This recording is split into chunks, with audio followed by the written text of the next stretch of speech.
Hello everyone and welcome to my channel, and today I'll be reading Jinx Listener by me. So let's get into it. You and Jinx had a special sort of relationship. After all, the two of you were not exactly normal people.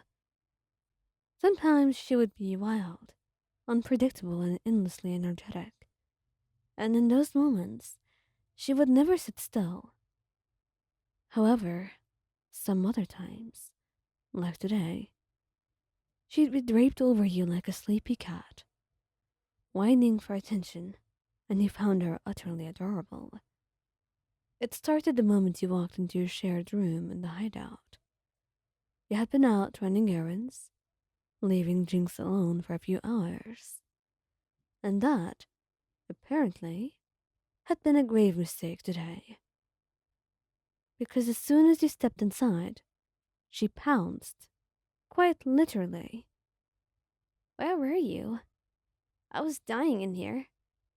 You just left me to rot, babe, she said, wrapping her arms around your waist and burying your face into your neck. You laughed, closing the door behind you, while adjusting to her weight that was pressing against you. Jinx, I was gone. You checked your watch. I was gone for 3 hours. 3 whole hours. That's basically forever for me, she said, pulling back just enough to give you a very dramatic pout. And you shook your head fondly, pressing a quick kiss to her forehead. You're ridiculous, you know that? She hummed, her grip on you tightening. Whatever. At least it can be ridiculous and yours. And she wasn't wrong. She was totally yours. And that was something that made you very happy. You had barely managed to get out of your coat before Jinx dragged you over to the couch, pulling you down beside her and immediately flopping onto you. All right, no escape. You're stuck here now, she declared, dangling herself around you like a vine. You literally just saw me, he pointed out, in a fake annoyed tone.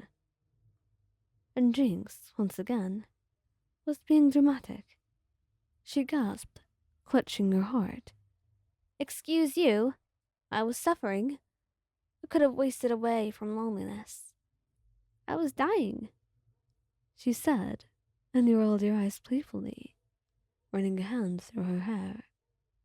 You're the most dramatic person I know. I'm also the cutest person you know, she added smugly, nuzzling against your chest, and you couldn't argue with that. You had attempted to get up afterward.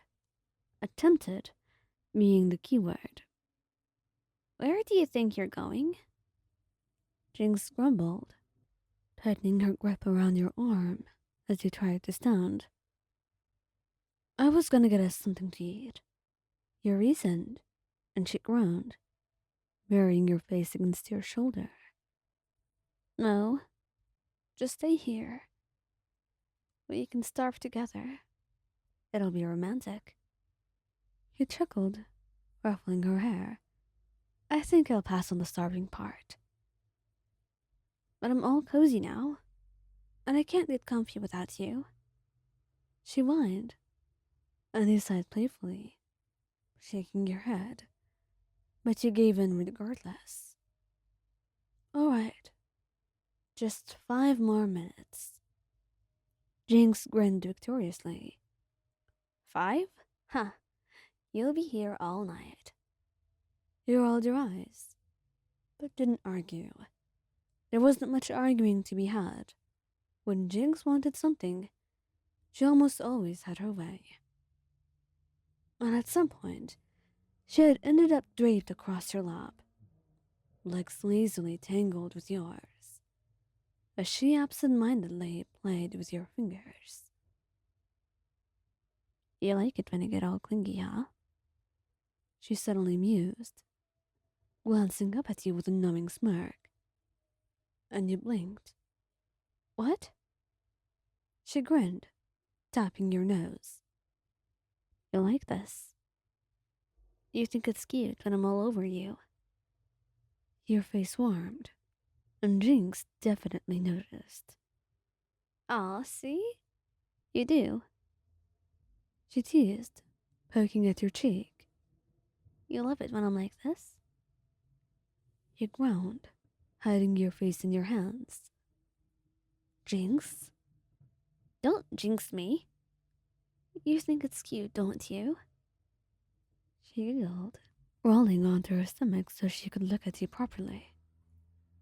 You sighed. Maybe a little. A little? Honey, I'm not allowed to have hanging off you like a needy octopus. You should be thankful. You snorted. She really had such weird analogies. A needy octopus? Mm-hmm. Do you not know a lot about octopi? She said, eyeing you with a glare, and you couldn't help but laugh, shaking your head. And that's when she knew that you were due for a listen. There were many random facts that Jinx knew about a lot of animals. There was no particular reason for her to know, and to be quite honest, it was weird that she knew so much. But it was kind of nice. It was some of those times where things were not absolutely wild in a bad way. Jinx still had her wild moments.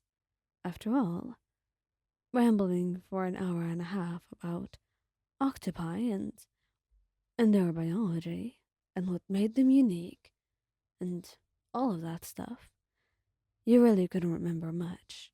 But you were rather entertained with the way she seemed so invested while explaining.